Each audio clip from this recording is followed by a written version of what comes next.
a man with a surprise up his sleeve. In Westminster this morning, UKIP's leadership set out its next steps. The party's ambition to take Britain out of the EU has been met, and for Nigel Farage that meant job done. I have never been, and I've never wanted to be, a career politician. My aim in being in politics was to get Britain out of the European Union.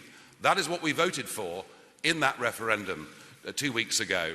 And that is why I now feel that I've done my bit, that I couldn't possibly achieve more than we managed to get in that referendum.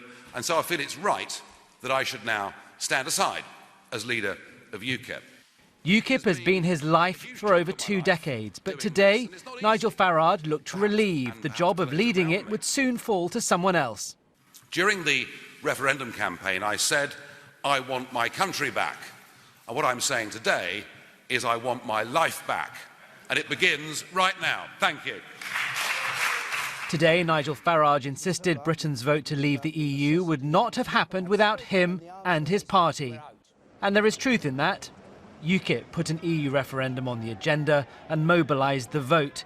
For a party with just one MP, UKIP's impact on politics has been huge. Nigel Farage was one of UKIP's founders in 1994 and stood for the party in Eastleigh. The man who'd started off as a metals trader in the city was heading into politics. He won a seat in the European Parliament in 1999 and did not play by the normal rules. You have the charisma of a damp rag and the appearance of a low-grade bank clerk. Ridiculing the institution he wanted Britain to leave. Farage wasn't like other politicians, with his fag-rattle laugh and love of a drink. The cameras lapped it up, but at first there was little electoral success. It was mocked by David Cameron in 2006, who dismissed UKIP as fruitcakes, loonies and closet racists. Farage would have the last laugh. While campaigning for a seat at Westminster in 2010, Mr Farage was badly injured in a plane crash, an experience that spurred him on. He resigned the party leadership, only to change his mind within days, citing overwhelming support from UKIP members. The party won 4 million votes and got 1 MP at last year's general election, Douglas Carswell. Today, this is the tweet Mr Carswell sent out on hearing Nigel Farage's news. Proof they have never had an easy relationship.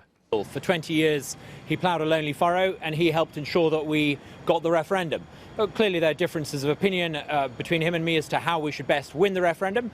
By being generous and upbeat and internationalistic and optimistic, Vote Leave won that referendum. I think it's right that Nigel takes some credit for holding the referendum. As Nigel Farage accepts himself, he splits opinion. An ugly rabble-rouser to some, a hero to others. But if he really is hanging up his captain's hat for good, politics will certainly lose some of its colour. Ben Wright, BBC News, Westminster.